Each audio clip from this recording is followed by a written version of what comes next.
Well, hello and welcome to Knife Delights and welcome back to another Saturday chat. Today's guest needs no introduction. He is the famous or the infamous, however you want to think. RJ, good old Rod from RJ's Knives. Rod, how you doing today? I'm doing good. How's everybody doing out there? Well, we're doing okay, although we can tell we're transitioning from fall into winter. Yeah. Temperatures are dropping, daylight savings time, so it's getting dark a whole lot earlier. Yes, it is. 4 or 5, 4:30, 5 o'clock, getting in there, it's starting to get pretty dark. So, Are you getting any hard frosts yet? no, not yet. But this week, I think that we're getting some Arctic air coming down, and I think it's going to get colder this week. And I think perhaps on Thanksgiving or the day after Thanksgiving weekend, we might get some weather. But we'll see.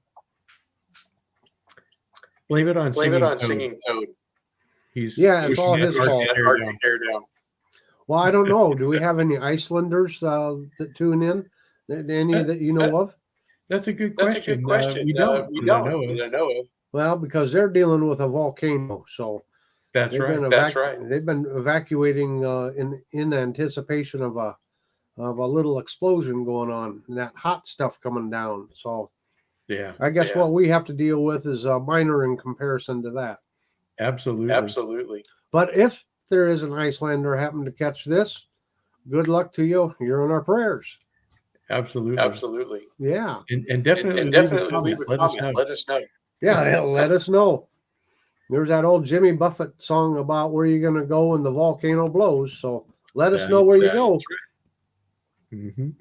Well, folks, this is kind of an impromptu last minute. I was talking to RJ on the phone and we were chit-chatting back and forth and decided we'd just record a Saturday chat here. We were discussing some of the things about RJ's Live, a terrific show, 12:30 Central, 10:30 Pacific every Sunday. And we've just been trying to bounce some ideas off one another back and forth. And, well, we just thought we'd let you, the audience, the viewers, participate in our staffing meeting. Should we call that a staffing meeting?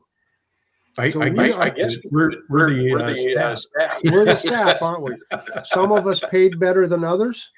Maybe. I don't know. Or should I say some of us not paid at all? Something that. I'm right there with you. But no, it's a labor of love. It sure is. It's just a lot of fun. But we're just looking for some new ideas, any constructing criticism, things you'd like to see changes to the show, things you don't want changed about the show.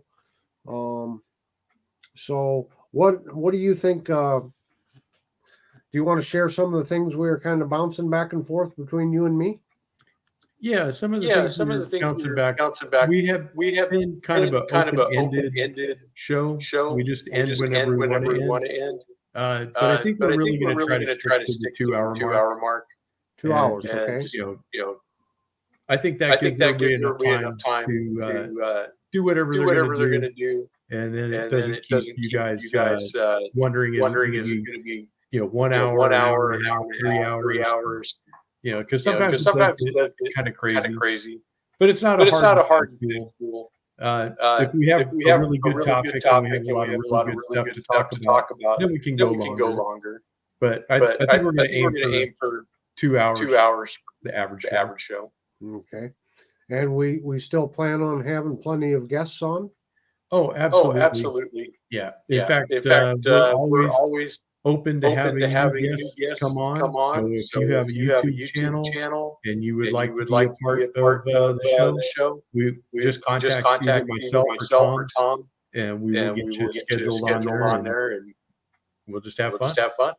Yeah, my email's very easy. Just knifedelights, one word, @gmail.com.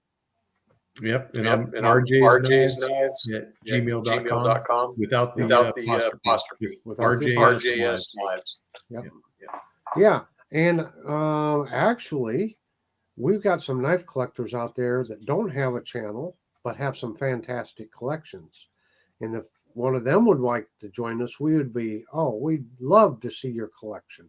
Yeah, I've had a couple of those. I call them collectors corners. I know you do. I've had Stuart has been sharing his collection with me, and it's been pretty interesting and some really neat knives. So yeah, we're definitely open to that. If you don't want to have all the trouble of starting a YouTube channel and making videos and posting it, we'll be glad to help you with that. Yeah, and don't be afraid of the technology. This is very easy to do.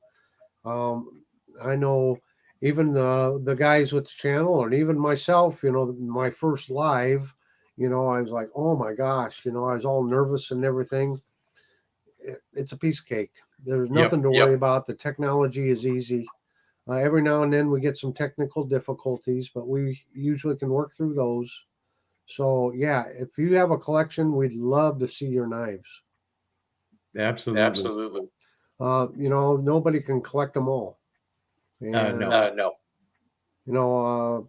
I just recently got a Boker electrician's knife, the old TL29 style. Oh, nice. Not TL29, but TL29 style, traditional style electrician's knife. That's the first Boker knife I've ever gotten. Really? I don't know if you have any or.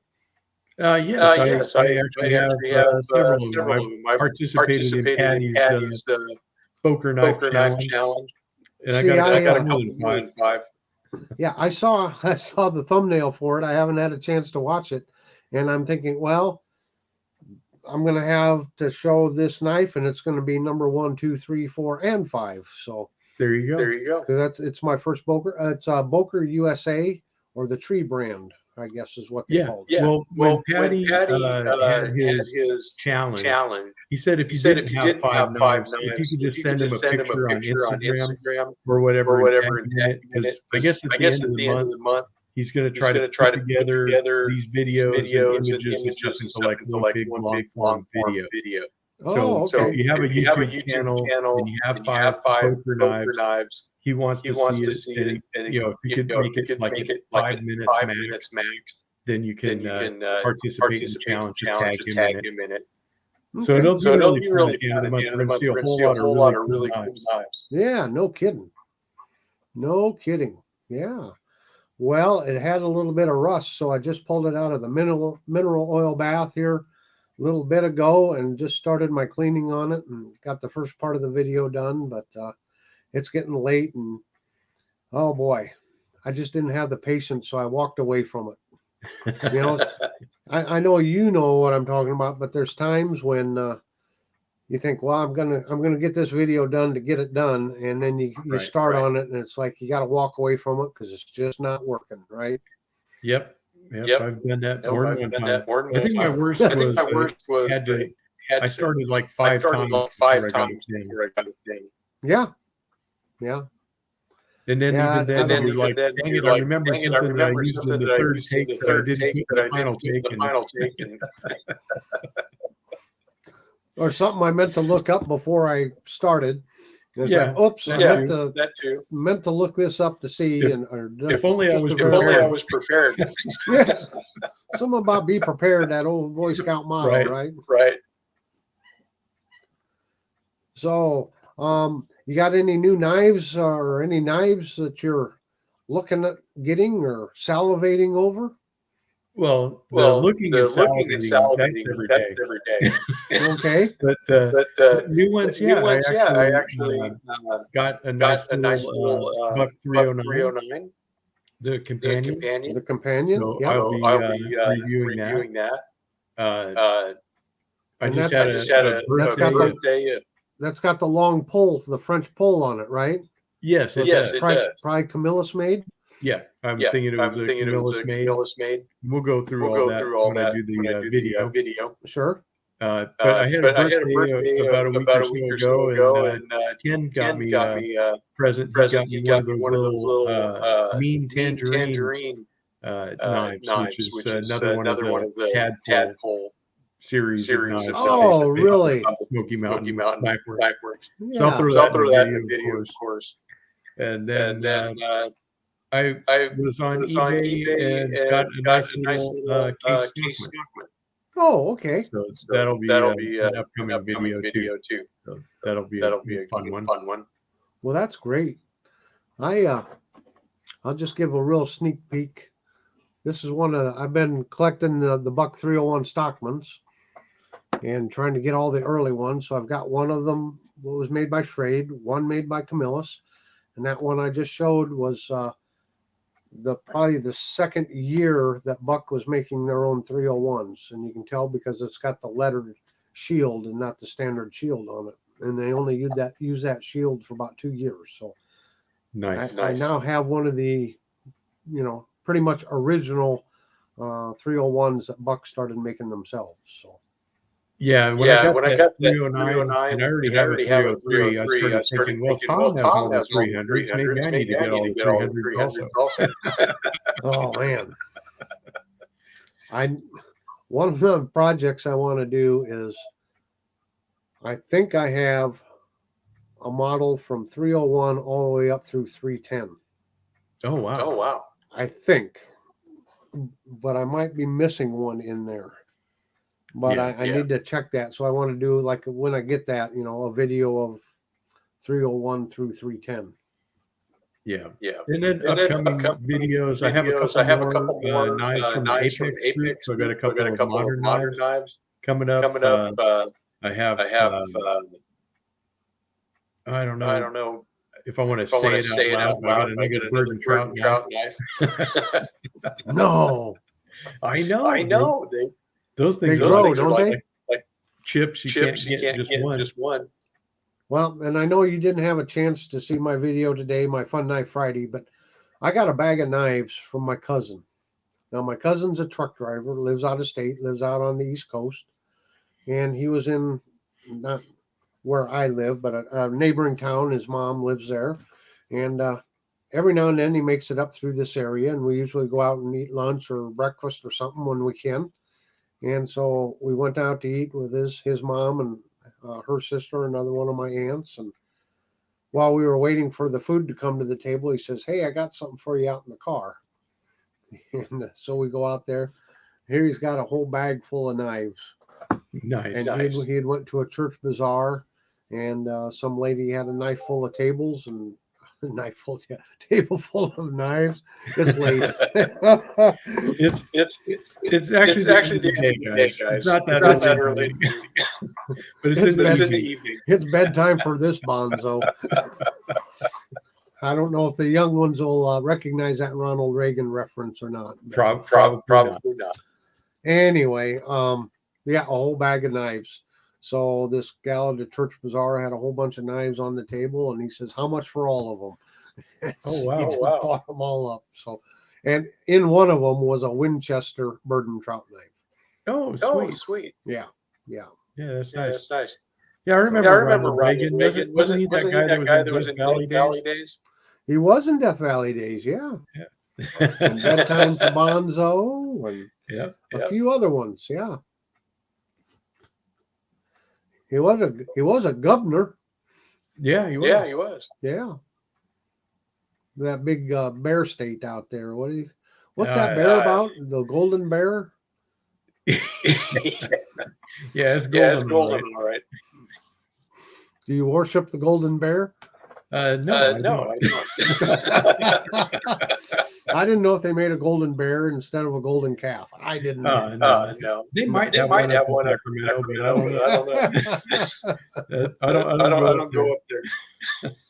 So what else we got going on in knife news? In knife news. Wow. Don't really have a whole lot of news. I mean, I've just been doing the usual perusing of the different websites and the different things. I think the big controversy that we have going on right now is with Smoky Mountain Knife Works, because they came out with a new collector series, and they were listed earlier this week at $24 a piece. And now they're all $34 a piece. And there's no warning, no saying anything. I don't know if they got priced wrong, and then they changed the price, or if they were on a sale that was unannounced at the beginning of the week. But I know a lot of people feeling pretty burned by that.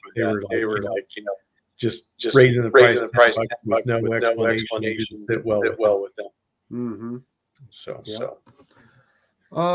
just real quick while I think about it, back to RJ's live. Of course, I'm a history nut, kind of a geek on that stuff. But for the viewers, do you want to hear more history? And what kind of history do you want? Do you want particular pattern history? Do you want particular companies' history? How in depth do you want it to go? Some people like me like to really geek out in the nitty-gritty details. Others don't care about it, so we don't want to go too deep and bore you if you don't care. But just leave a comment below. We're really interested. We like to do the show for you, the viewers. So absolutely, we get to have fun, but it's we want it to be a viewer-driven show. Would you agree there, RJ? Oh yeah. We need to talk to the RJ's Live Nation out there. You guys are a big part of the show. So we would, if you guys have topics you want to see, if you have guests you want to see, if you have any particular subject you want us to cover, then we'll do our best to do it.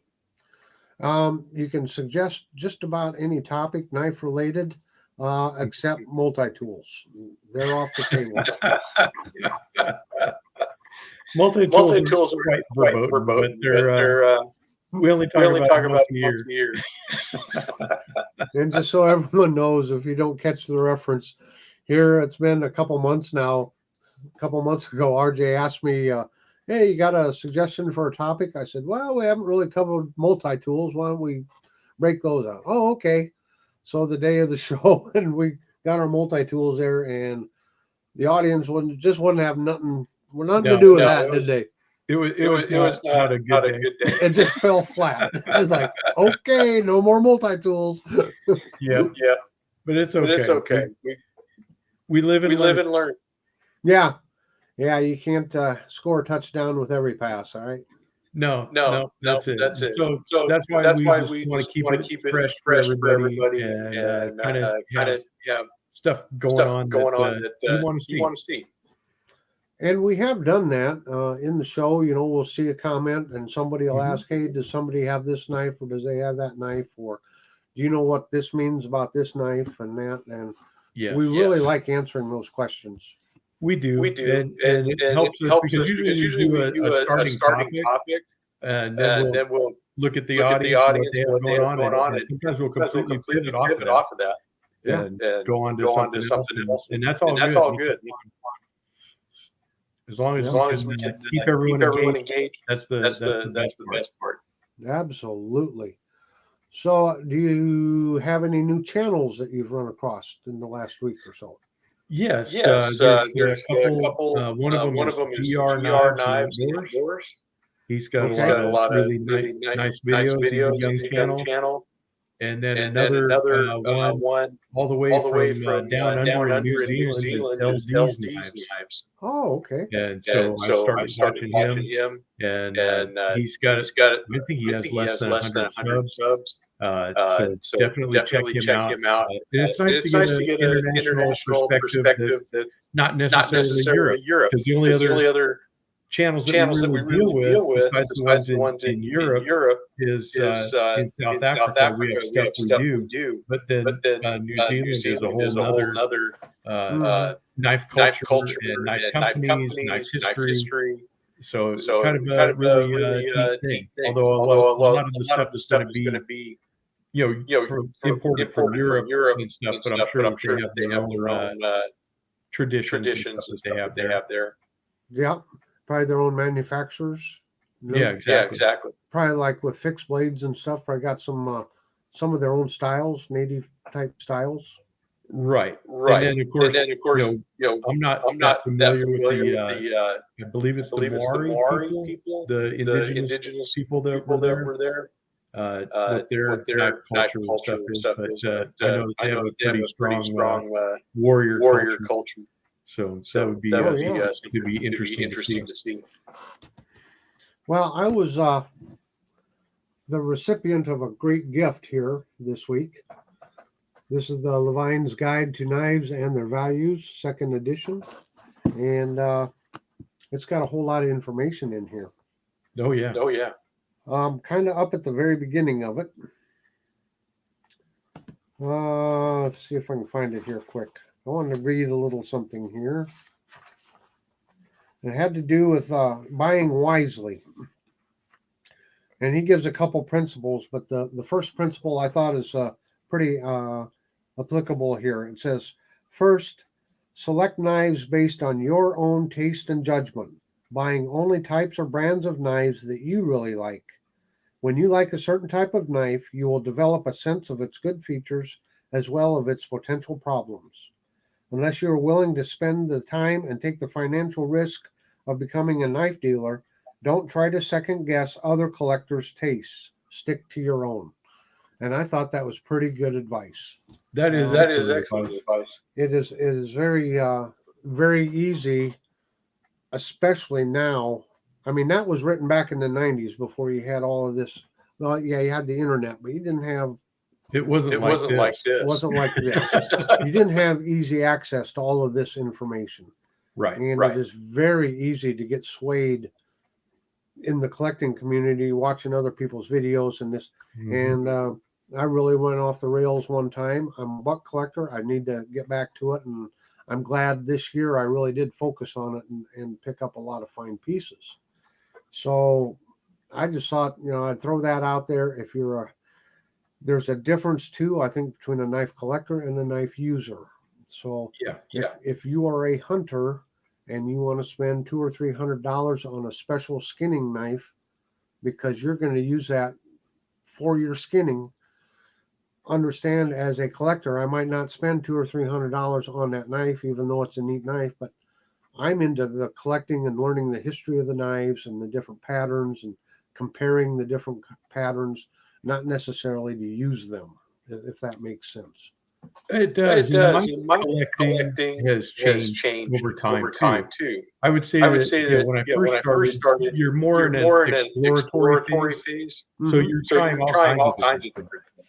And now I'm a lot more focused, and I'm buying actually less knives now than I did to begin with, because I'm kind of narrowing my focus and I'm really wanting certain knives. And I still want some knives for users, but then I'm also buying some knives just to collect.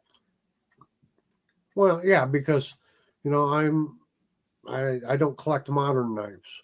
I own some modern knives, some modern flippers, but I've got them for a specific reason. I carry them for a specific reason. I don't use them. Thank God I don't have to use them for the reason that I'm carrying them.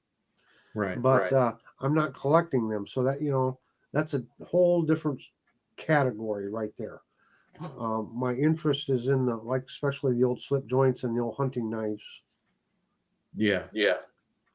So I just love going out to the antique stores and the pawn shops and secondhand stores, whatever you want to call it, and finding them old gems. Yes. That is part of the fun. That's for sure. Have you been able to make it out to any stores or shops lately, or? I have not. No. I really got cut back because I changed jobs, as you know, and for one, there's not as many antique stores in the new town I'm working, and with the hours I'm working, it's not conducive for me to get to the store while they're open. So it's kind of cut back some of my antique hunting. Yeah, for sure. So, well, RJ, maybe we'll make this one a short one here tonight. Again, the purpose of this Saturday chat was we want your input. Absolutely. We really want your input so we can help improve RJ's lives. It's a show put on for you, and you can email me secretly, but if you email me, the answer is going to be yes. RJ has to be on the show. It's named after him. So, well, thank you. I appreciate it. So, do you have any parting words of wisdom? Words of wisdom. Not really wisdom. But you guys keep on doing what you're doing. I continue to research knives, buy knives. share it with us. Either in the comments or on Instagram or whatever. I look at my comments. I get people say, "Hey, certain knives, you can get a deal with it over here." And I get people that say, "Hey, look at eBay. This is going on." And we appreciate all these leads and stuff too, because we enjoy it. We may not always have the finances to act on it, and sometimes we miss stuff. But then sometimes stuff is still there. Yep. We're ready. Absolutely. I guess that would be a piece of wisdom. Never go in debt for this hobby. Oh man, maybe I should have listened to you earlier. I'm not there yet, but sometimes I always make sure the rent or mortgage is paid, your car payment is made, your utilities are made, your groceries are done, and then if you got some left over, then go. And the wife is happy. Absolutely. Yeah. Keep the wife happy. Keep the wife happy. So, okay. Well, yeah, folks, this is kind of a short one here. But again, it was kind of an impromptu get together here. But thanks for joining us. We hope you all have a great weekend. And we look forward to seeing you on RJ's Live. That's 12:30 Central, 10:30 Pacific every Sunday. Have a delightful day, everybody. Thanks, RJ. You're welcome. Goodbye, everyone. Thanks for watching.